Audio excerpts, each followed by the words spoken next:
하나님 감사합니다. 예수님 없이 어두움과 짝하여 살아가고 내 멋대로 세상의 유행과 쾌락을 쫓아 살아갈 때 있었지만 이제 예수님을 내 맘에 영접하여 우리 신분이 바뀌고 이 땅을 살아가는 이유와 목적이 변하였고 내가 어떤 존재인지를 알고 살아가게 하시니 감사드립니다. 방금 부른 찬송의 가사처럼 주 예수 내 마음에 들어와 계신 후 나는 변하여 새 사람이 되었고 그렇게 찾고 찾았던 참된 빛을 찾게 된 것도 예수님 때문임을 고백합니다. 끊고자 하였고 버리고자 하였지만 쉽게 끊어버리지 못했던 잘못된 행실과 과거의 죄악된 마음들도 주 예수 내 마음 중심에 영접한 이후 그 참된 빛 때문에 어두움이 물러가고 악한 행실들이 물러가고 떠나가게 하심도 감사드립니다. 하지만 이 악함이 늘 내 곁에서 나를 집어삼키려고 노리고 있고 내가 조금이라도 빛과 멀어지고 참 빛을 잃어버리기라도 하면 다시 내게 들어와 속삭이며 예전으로 돌아가자고 마음대로 내 자신을 충족시키며 살았던 그때 그 시절로 다시 돌아가자며 유혹하고 이끌어간다는 것을 늘 주의하게 하옵소서. 떠나보내고 끊어버렸던 예전의 습관, 그 악한 행실이 다시금 나를 지배하지 못하도록 늘 빛이신 예수님과 동행하고 내 마음 중심이 주님 영접하여 모시고 살아가기를 원합니다. 잘못된 언어의 습관, 내 중심으로 말하며 상대방의 기분을 배려하지 않고 쏟아내는 수많은 말들, 내 감정대로 표현하고 내 기분대로 말하고 행동하는 나의 언행의 습관을 주님 지켜 주옵소서.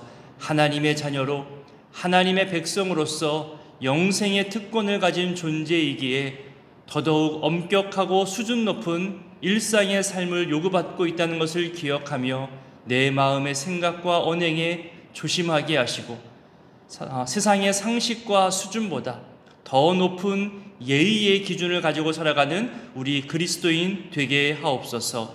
눈에 보이는 것이 전부가 아님을 알게 하시고 보이지 않는 곳에서 수고하고 애쓰며 눈물 흘리는 그 일상의 괴로움과 일상의 땀 흘림이 있음을 늘 짐작하고 예상하게 하시고 그래서 상대방의 입장을 함부로 평가하지 않게 하시며 내가 말한 대로 다시 내게 돌아온다는 것을 두렵고 떨림으로 기억하게 하옵소서.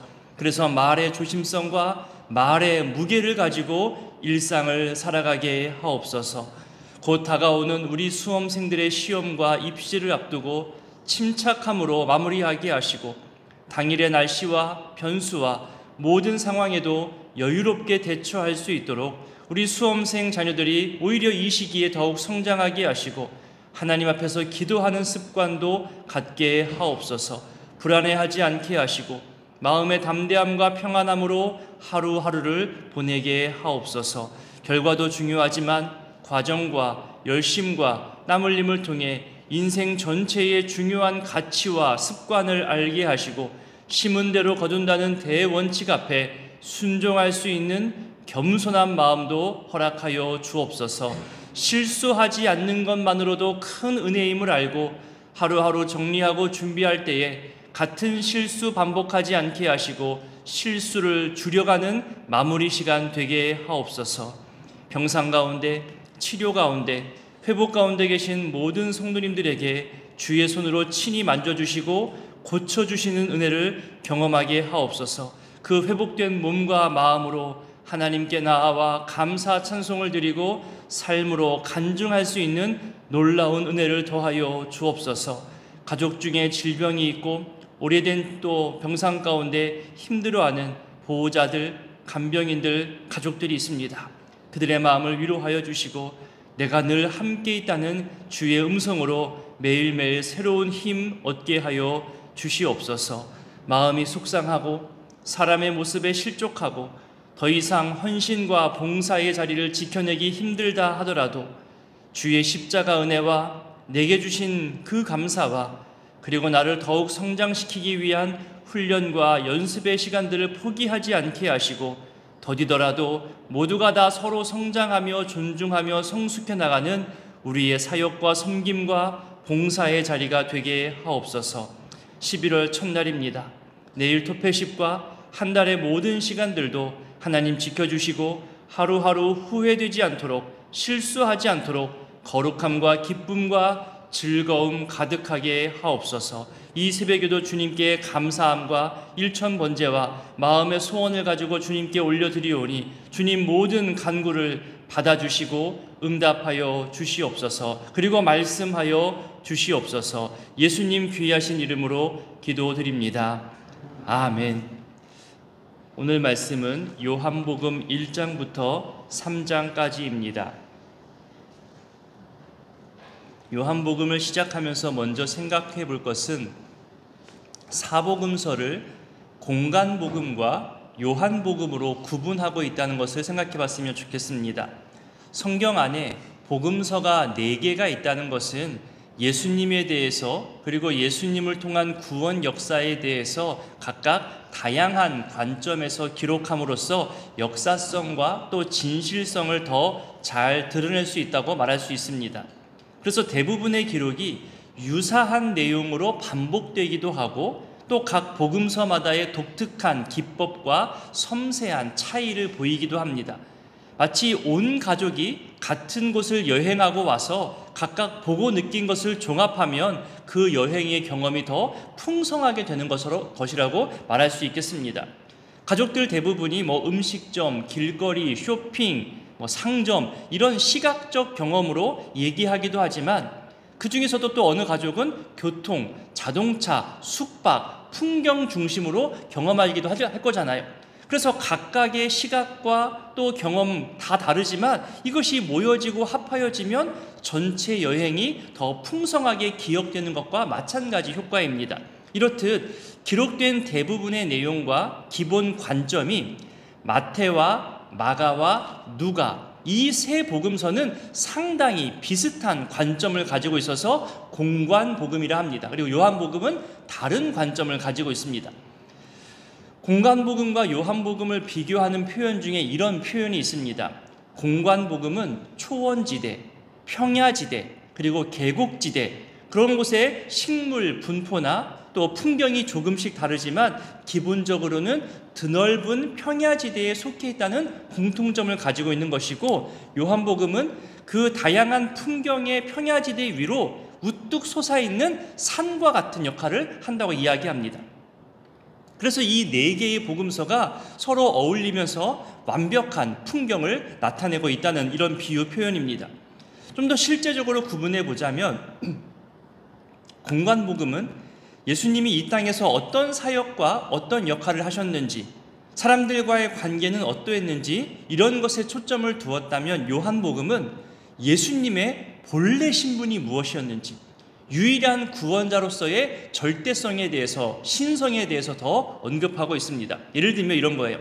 각 복음서의 기록 대상이 공관복음은 마태는 유대인, 마가는 로마인, 또 누가는 헬라인이라면 요한복음은 온 세상을 향해 쓰여졌습니다. 예수님에 대한 시각도 공관복음은 다윗의 자손, 메시아, 종, 인자 이런 인간적 관점이라면 요한복음은 하나님의 아들로서 이 땅에 성육신한 것으로 신적 존재로 바라보는 그런 관점을 가지고 있지요. 공관복음에서 마태는 구약의 예언 성취를 강조하는 특징이 있고 마가는 주님의 행적을 강조하고 누가는 사건 자체를 자세하게 설명하는 그런 관점을 갖고 있다면 요한복음은 각 사건 안에 담겨있는 의미를 해설하는 것으로 또 이야기합니다. 예수님의 말씀도 공관복음은 예수님의 가르침들이 비교적 짧고 다양하게 나타나는 것에 비해서 요한복음은 예수님의 가르침이 마치 긴 설교 형태로 그렇게 다르게 표현되기도 합니다. 그리고 사복음서 안에서 공통된 내용을 다루는 비율도 있거든요. 마태와 누가는 약 50% 정도 반반이 사복음서 안에서 공통된 비율을 드러내고 독특성을 가지고 있습니다. 마가복음은 90% 이상의 공통점을 가지고 있어요. 반면에 요한복음은 90% 이상의 독특성을 또 가지고 있습니다. 공관복음이 설교나 역사나 어떤 인물 중심의 이야기라고 말한다면 요한복음은 신학적 설명이나 교리서라고 말할 수 있겠습니다. 이 외에도 더 설명할 주제들이 많지만 이 정도 설명만으로도 공관복음과 요한복음을 구분하기에는 충분한 설명이라 생각합니다. 이렇게 각 복음서마다 공통점과 독특성이 있고 비슷한 연관성과 관점이 있는 이 공관복음과 다른 독특성과 관점을 가진 요한복음으로 이렇게 구분되어서 설명을 먼저 드리고 오늘의 요한복음을 시작하도록 하겠습니다. 앞서 설명드린 대로 말씀이신 하나님이 성육신하신 이 장엄한 표현으로 요한복음이 시작합니다. 우리 1장 1절부터 5절까지를 읽어보겠습니다. 태초에 말씀이 계시니라. 이 말씀이 하나님과 함께 계셨으니 이 말씀은 곧 하나님이시니라. 그가 태초에 하나님과 함께 계셨고 만물이 그로 말미암아 지은 바 되었으니 지은 것이 하나도 그가 없이는 된 것이 없느니라. 그 안에 생명이 있었으니 이 생명은 사람들의 빛이라. 빛이 어둠에 비추되 아멘. 예수님이 태초부터 하나님과 함께 계셨고 천지 창조 사역에 예수님이 함께 하셨다는 것을 말씀하고 있지요. 다른 복음서들은 예수님의 족보, 어떤 탄생 기사, 공생의 사역으로 시작하는 것에 비해서 지금 요한복음은 아득한 이전, 그러니까 세상이 있기도 전 창조 시기로 영원을 이야기하며 삼위일체 예수님의 본질적 존재를 밝히면서 시작하고 있는 겁니다. 그리고 좀 넘어가서 8절과 9절의 비교 표현을 보면요, 세례 요한은 빛이 아니라 빛에 대해 증언하러 온 사람임을 밝히죠. 예수님이 참 빛이라는 것을 말씀하면서 그 빛이 세상에 왔지만 사람들이 알아보지 못한다고, 영접하지도 않았다는 것을 설명합니다.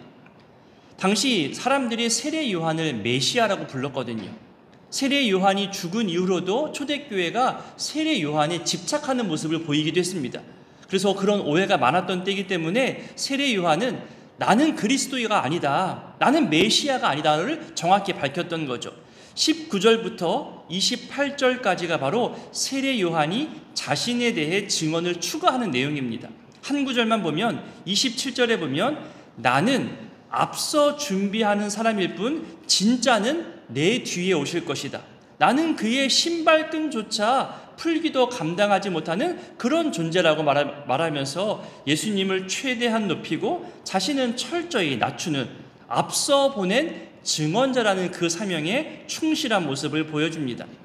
그러면서 이 참 존재인 그리스도를 영접하는 자는 어떻게 되느냐? 좀 더 앞으로 와서 12절과 13절에 말하지요. 함께 읽겠습니다. 영접하는 자 곧 그 이름을 믿는 자들에게는 하나님의 자녀가 되는 권세를 주셨으니 이는 혈통으로나 육정으로나 사람의 뜻으로 나지 아니하고 오직 하나님께로부터 난 자들이니라. 영접하는 방법, 예수님을 받아들이는 방법으로 무엇을 말하냐면 바로 믿음을 이야기합니다. 그 이름을 믿는 것이라 설명하죠. 그리고 말씀이 육신이 된 성육신으로서의 예수님에 대해서 증언합니다. 우리 14절을 읽겠습니다. 말씀이 육신이 되어 우리 가운데 거하심에 은혜와 진리가 충만하더라. 요한복음의 마지막 부분인 20장 끝부분에 보면요, 요한복음을 기록한 목적에 대해서 설명합니다. 예수님께서 하나님의 아들이심을 믿게 하기 위함, 그리고 그 이름을 힘입어 생명을 얻도록 하는 데 있다고 요한복음의 기록 목적을 말합니다. 그 목적에 맞게 이렇게 1장 처음부터 예수님은 삼위일체 중 성자 하나님으로서 성부 하나님으로부터 이 땅에 보내심을 받아 온 세상의 죄와 죽음으로부터 구원해 내실 그리스도이심을 이렇게 밝히면서 시작하는 거죠.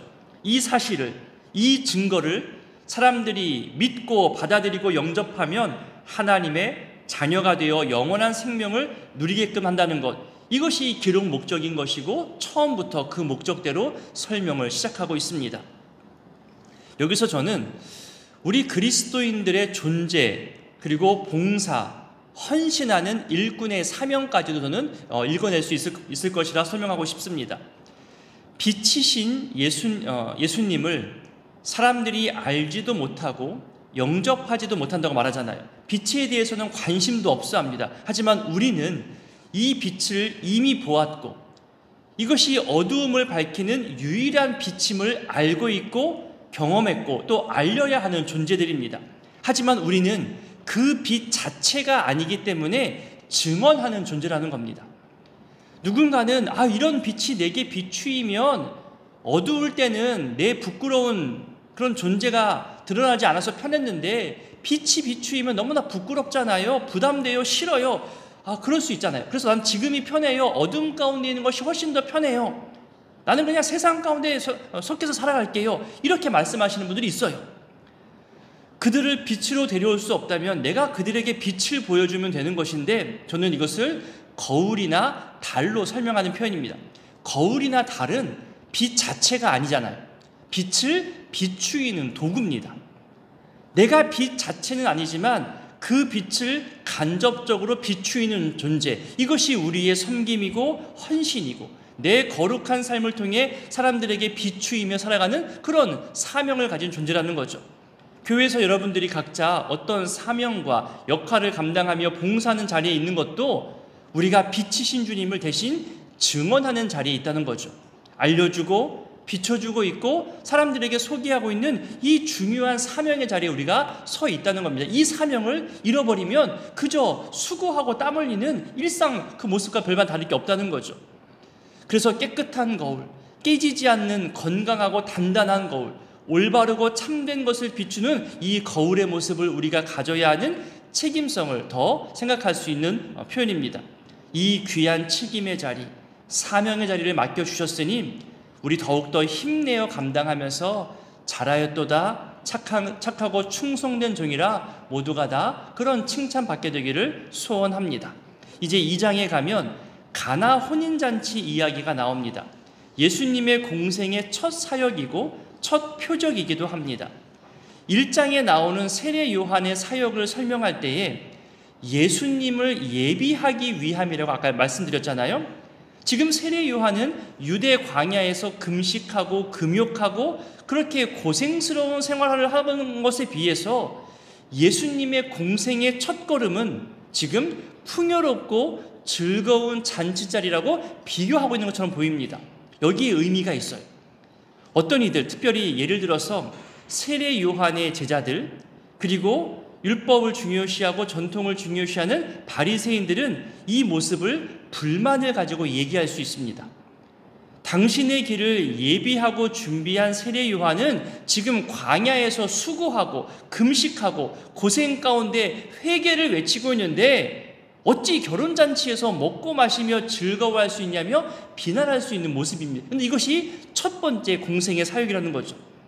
실제 예수님은 계속해서 왜 죄인들과 먹고 마시냐고 제자들이 왜 금식하지 않냐는 질문을 사역하는 내내 받기도 하셨습니다. 여기에 중요한 의미와 상징이 있습니다. 우리 그리스도인들은 타락이나 방탕이 아니라 하나님께서 주시는 행복과 감사를 풍성히 누리며 살아가는 존재입니다. 그리고 누리게끔 돕는 사명이 있는 존재라는 거예요. 어떤 그리스도인들은요, 극단적으로 가서 가는 곳마다 우울하고 분위기를 가라앉히며 즐거워하면 안 돼, 웃으면 안 돼, 심각해야 돼, 사회적 관계도 최소화하고 무겁게 딱딱하게 금식하는 것이 마치 그것이 경건이라 여기는 사람들이 있습니다. 마치 검은색 느낌이죠. 침울합니다. 하지만 예수님은 우리가 누가복음에서 봤지만 온 백성에게 미칠 큰 기쁨의 소식을 주셨습니다.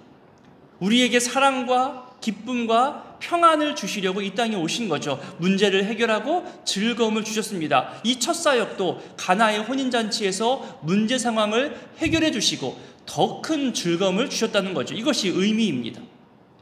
앞서도 설명드렸듯이 빛을 비추이는 거울처럼 우리는 믿지 않는 사람들을 빛으로 이끌고 또 빛을 알려주는 사명적 역할을 가지고 있습니다. 그런 우리가 경건이라는 한 극단적인 측면을 가지고 우울과 어두움과 심각함으로 절망의 모습으로 세상에 나갈 필요가 없다는 겁니다. 우리는 천국을 비추이는 존재이고 예수님을 알리는 존재이기 때문에 사랑과 인자와 기쁨을 더 먼저, 더 많이 보여주는 그런 존재여야 한다는 거죠. 이런 의미로 신앙은 사순절과 고난주간에만 머물러 있는 신앙이면 안 된다는 거예요. 오히려 부활신앙으로 기쁨의 신앙을 누리고 또 증거해야 됨을 저는 몇 번 더 강조해드렸습니다. 그 연장선으로 우리 교회도 예배와 설교 가운도 검은색보다는 흰색을 입는 이유가 여기 있음을 또 언젠가 한번 설명드렸습니다. 3장으로 넘어가서 3장은 지난주일 설교에서도 다루었듯이 니고데모와의 대화 내용이고요. 성경의 핵심이요, 복음 중의 복음이라는 16절 말씀을 보았습니다. 우리 앞서 살펴본 빛과 어두움까지 같이 생각하면서 다시 한번 읽어볼까요? 16절부터 21절까지를 함께 읽겠습니다. 하나님이 세상을 이처럼 사랑하사 독생자를 주셨으니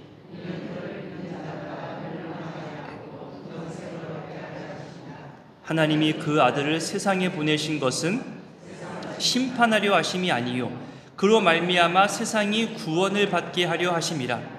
그를 믿는 자는 심판을 받지 아니하는 것이요 믿지 아니하는 자는 하나님의 독생자의 이름을 믿지 아니하므로 벌써 심판을 받은 것이라.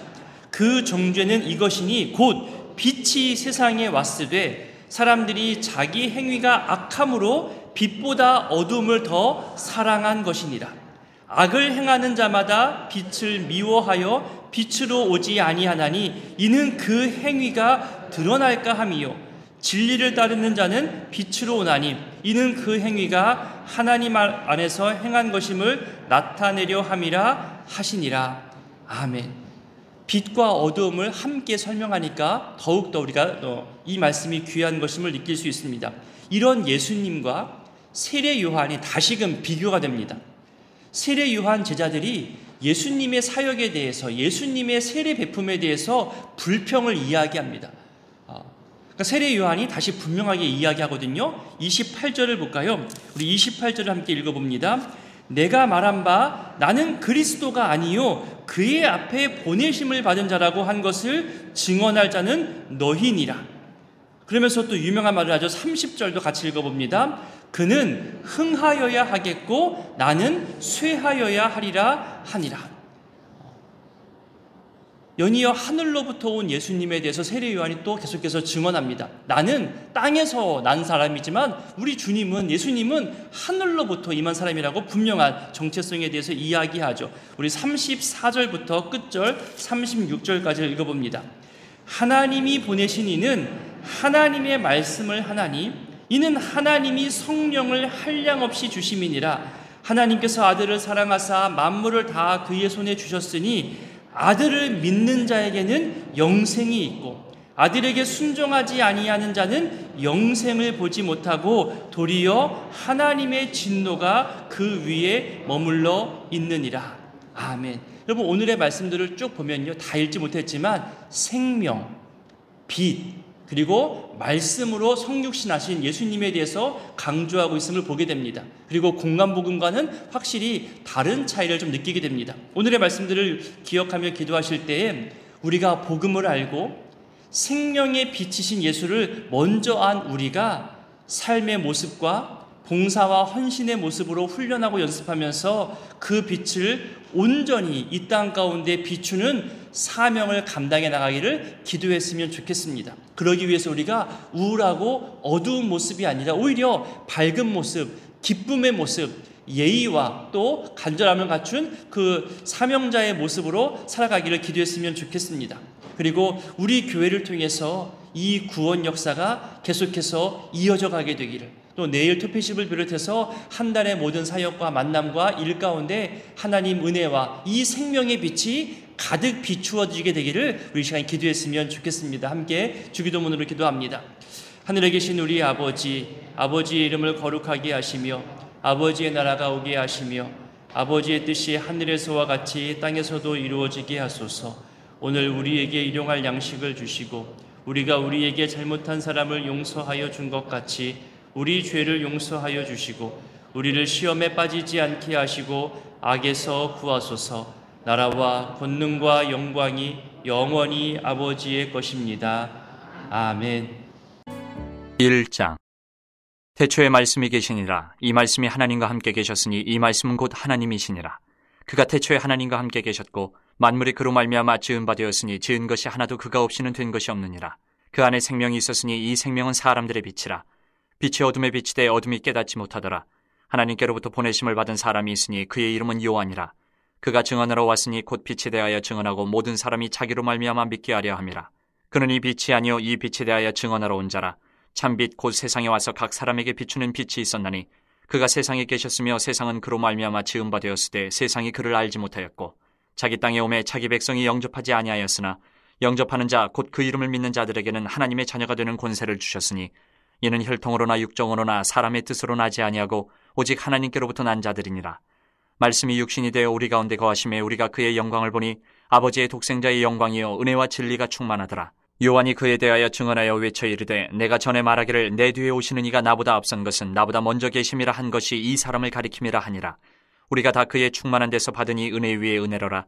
율법은 모세로 말미암아 주어진 것이요 은혜와 진리는 예수 그리스도로 말미암아 온 것이라. 본래 하나님을 본 사람이 없으되 아버지 품속에 있는 독생하신 하나님이 나타내셨느니라. 유대인들이 예루살렘에서 제사장들과 레위인들을 요한에게 보내어 내가 누구냐 물을 때에 요한의 증언이 이러하니라. 요한이 드러내어 말하고 숨기지 아니하니 드러내어 하는 말이 나는 그리스도가 아니라 한데 또 묻되 그러면 누구냐 내가 엘리야냐 이르되 나는 아니라 또 묻되 내가 그 선지자냐 대답하되 아니라 또 말하되 누구냐 우리를 보낸 이들에게 대답하게 하라. 너는 내게 대하여 무엇이라 하느냐 이르되 나는 선지자 이사야의 말과 같이 주의 길을 곧게 하라고 광야에서 외치는 자의 소리로라 하니라. 그들은 바리새인들이 보낸 자라. 또 물어 이르되 내가 만일 그리스도도 아니요 엘리야도 아니요 그 선지자도 아닐진데 어찌하여 세례를 베푸느냐. 요한이 대답하되 나는 물로 세례를 베풀거니와 너희 가운데 너희가 알지 못하는 한 사람이 있었으니 곧 내 뒤에 오시는 그이라. 나는 그의 신발끈을 풀기도 감당하지 못하겠노라 하더라. 이 일은 요한이 세례 베풀던 곳 요단강 건너편 베다니에서 일어난 일이니라. 이튿날 요한이 예수께서 자기에게 나아오심을 보고 이르되 보라 세상죄를 지고 가는 하나님의 어린 양이로다. 내가 전에 말하기를 내 뒤에 오는 사람이 있는데 나보다 앞선 것은 그가 나보다 먼저 계심이라 한 것이 이 사람을 가리킴이라. 나도 그를 알지 못하였으나 내가 와서 물로 세례를 베푸는 것은 그를 이스라엘에 나타내려 함이라 하니라. 요한이 또 증언하여 이르되 내가 봄에 성령이 비둘기같이 하늘로부터 내려와서 그의 위에 머물렀더라. 나도 그를 알지 못하였으나 나를 보내어 물로 세례를 베풀라 하신 그이가 나에게 말씀하시되 성령이 내려서 누구 위에든지 머무는 것을 보거든 그가 곧 성령으로 세례를 베푸는 이인 줄 알라 하셨기에 내가 보고 그가 하나님의 아들이심을 증언하였노라 하니라. 또 이튿날 요한이 자기 제자 중 두 사람과 함께 섰다가 예수께서 거니심을 보고 말하되 보라 하나님의 어린 양이로다. 두 제자가 그의 말을 듣고 예수를 따르거늘 예수께서 돌이켜 그 따르는 것을 보시고 물어 이르시되 무엇을 구하느냐 이르되 랍비여 어디 계시오니까 하니 랍비는 번역하면 선생이라. 예수께서 이르시되 와서 보라. 그러므로 그들이 가서 계신 데를 보고 그날 함께 거하니 때가 10시쯤 되었더라. 요한의 말을 듣고 예수를 따르는 두 사람 중에 하나는 시몬 베드로의 형제 안드레라. 그가 먼저 자기의 형제 시몬을 찾아 말하되 우리가 메시아를 만났다 하고 메시아는 번역하면 그리스도라. 데리고 예수께로 오니 예수께서 보시고 이르시되 내가 요한의 아들 시몬이니 장차 게바라 하리라 하시니라. 게바는 번역하면 베드로라. 이튿날 예수께서 갈릴리로 나가려 하시다가 빌립을 만나 이르시되 나를 따르라 하시니 빌립은 안드레와 베드로와 한 동네 베세다 사람이라. 빌립이 나다나엘을 찾아 이르되 모세가 율법에 기록하였고 여러 선지자가 기록한 그 일을 우리가 만났으니 요셉의 아들 나사렛 예수니라. 나다나엘이 이르되 나사렛에서 무슨 선한 것이 날 수 있느냐. 빌립이 이르되 와서 보라 하니라. 예수께서 나다나엘이 자기에게 오는 것을 보시고 그를 가리켜 이르시되 보라 이는 참으로 이스라엘 사람이라 그 속에 간사한 것이 없도다. 나다나엘이 이르되 어떻게 나를 아시나이까. 예수께서 대답하여 이르시되 빌립이 너를 부르기 전에 내가 무화과나무 아래에 있을 때에 보았노라. 나다나엘이 대답하되 랍비여 당신은 하나님의 아들이시오 당신은 이스라엘의 임금이로소이다. 예수께서 대답하여 이르시되 내가 너를 무화과나무 아래에서 보았다 함으로 믿느냐. 이보다 더 큰 일을 보리라. 또 이르시되 진실로 진실로 너희에게 이르노니 하늘이 열리고 하나님의 사자들이 인자 위에 오르락내리락 하는 것을 보리라 하시니라. 2장. 사흘째 되던 날 갈릴리 가나에 혼례가 있어 예수의 어머니도 거기 계시고 예수와 그 제자들도 혼례의 청함을 받았더니 포도주가 떨어진지라. 예수의 어머니가 예수에게 이르되 저들에게 포도주가 없다 하니 예수께서 이르시되 여자여 나와 무슨 상관이 있나이까. 내 때가 아직 이르지 아니하였나이다. 그의 어머니가 하인들에게 이르되 너희에게 무슨 말씀을 하시든지 그대로 하라 하니라. 거기에 유대인의 정결 예식을 따라 두세 통 드는 돌 항아리 6이 놓였는지라. 예수께서 그들에게 이르시되 항아리에 물을 채우라 하신즉 아귀까지 채우니 이제는 떠서 연회장에게 갖다 주라 하심에 갖다 주었더니 연회장은 물로 된 포도주를 맛보고도 어디서 났는지 알지 못하되 물떠온 하인들은 알더라. 연회장이 신랑을 불러 말하되 사람마다 먼저 좋은 포도주를 내고 취한 후에 낮은 것을 내거늘 그대는 지금까지 좋은 포도주를 두었도다 하니라. 예수께서 이 첫 표적을 갈릴리 가나에서 행하여 그의 영광을 나타내심에 제자들이 그를 믿으니라. 그 후에 예수께서 그 어머니와 형제들과 제자들과 함께 가버나움으로 내려가셨으나 거기에 여러 날 계시지는 아니하시니라.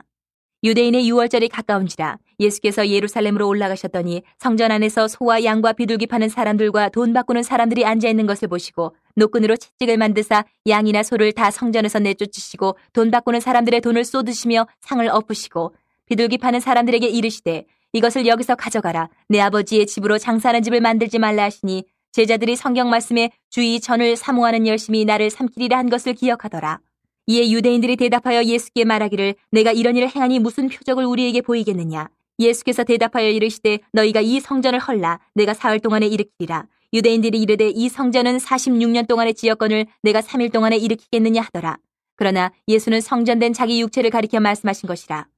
죽은 자 가운데서 살아나신 후에야 제자들이 이 말씀하신 것을 기억하고 성경과 예수께서 하신 말씀을 믿었더라. 6월절에 예수께서 예루살렘에 계시니 많은 사람이 그의 행하시는 표적을 보고 그의 이름을 믿었으나 예수는 그의 몸을 그들에게 의탁하지 아니하셨으니 이는 친히 모든 사람을 아심이요 또 사람에 대하여 누구의 증언도 받으실 필요가 없었으니 이는 그가 친히 사람의 속에 있는 것을 아셨음이니라. 3장. 그런데 바리새인 중에 니고데모라 하는 사람이 있으니 유대인의 지도자라. 그가 밤에 예수께 와서 이르되 라삐여 우리가 당신은 하나님께로부터 오신 선생인 줄 아나이다. 하나님이 함께 하시지 아니하시면 당신이 행하시는 이 표적을 아무도 할 수 없음이니이다. 예수께서 대답하여 이르시되 진실로 진실로 내게 이르노니 사람이 거듭나지 아니하면 하나님의 나라를 볼 수 없느니라. 니고데모가 이르되 사람이 늙으면 어떻게 날 수 있사옵나이까? 두 번째 모태에 들어갔다가 날 수 있사옵나이까? 예수께서 대답하시되 진실로 진실로 내게 이르노니 사람이 물과 성령으로 나지 아니하면 하나님의 나라에 들어갈 수 없느니라. 육으로 난 것은 육이요 영으로 난 것은 영이니 내가 네게 거듭나야 하겠다 하는 말을 놀랍게 여기지 말라. 바람이 임으로 불매 내가 그 소리는 들어도 어디서 와서 어디로 가는지 알지 못하나니 성령으로 난 사람도 다 그러하니라. 니고데모가 대답하여 이르되 어찌 그러한 일이 있을 수 있나이까? 예수께서 그에게 대답하여 이르시되 너는 이스라엘의 선생으로서 이러한 것들을 알지 못하느냐? 진실로 진실로 내게 이르노니 우리는 아는 것을 말하고 본 것을 증언하노라. 그러나 너희가 우리의 증언을 받지 아니하는도다.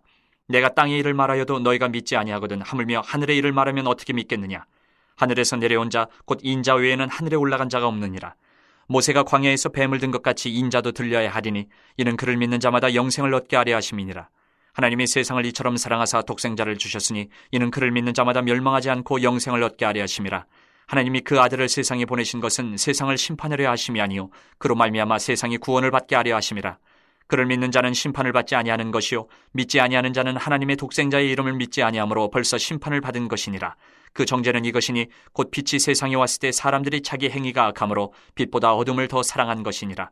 악을 행하는 자마다 빛을 미워하여 빛으로 오지 아니하나니 이는 그 행위가 드러날까 하며 진리를 따르는 자는 빛으로 오나니 이는 그 행위가 하나님 안에서 행한 것임을 나타내려 함이라 하시니라. 그 후에 예수께서 제자들과 유대 땅으로 가서 거기 함께 유하시며 세례를 베푸시더라. 요한도 살렘 가까운 에논에서 세례를 베푸니 거기 물이 많음이라. 그러므로 사람들이 와서 세례를 받더라. 요한이 아직 옥에 갇히지 아니하였더라. 이에 요한의 제자 중에서 한 유대인과 더불어 정결 예식에 대하여 변론이 되었더니 그들이 요한에게 가서 이르되 라삐여 선생님과 함께 요단강 저편에 있더니 곧 선생님이 증언하시던 이가 세례를 베풀매 사람이 다 그에게로 가더이다. 요한이 대답하여 이르되 만일 하늘에서 주신 바 아니면 사람이 아무것도 받을 수 없느니라. 내가 말한 바 나는 그리스도가 아니요 그의 앞에 보내심을 받은 자라고 한 것을 증언할 자는 너희니라. 신부를 취하는 자는 신랑이나 서서 신랑의 음성을 듣는 친구가 크게 기뻐하나니 나는 이러한 기쁨으로 충만하였노라. 그는 흥하여야 하겠고 나는 쇠하여야 하리라 하니라. 위로부터 오시는 이는 만물 위에 계시고 땅에서 난 이는 땅에 속하여 땅에 속한 것을 말하느니라. 하늘로부터 오시는 이는 만물 위에 계시나니 그가 친히 보고 들은 것을 증언하되 그의 증언을 받는 자가 없도다. 그의 증언을 받는 자는 하나님이 참되시다는 것을 인쳤느니라. 하나님이 보내시는 이는 하나님의 말씀을 하나니 이는 하나님이 성령을 한량없이 주심이니라. 아버지께서 아들을 사랑하사 만물을 다 그의 손에 주셨으니 아들을 믿는 자에게는 영생이 있고 아들에게 순종하지 아니하는 자는 영생을 보지 못하고 도리어 하나님의 진노가 그 위에 머물러 있느니라.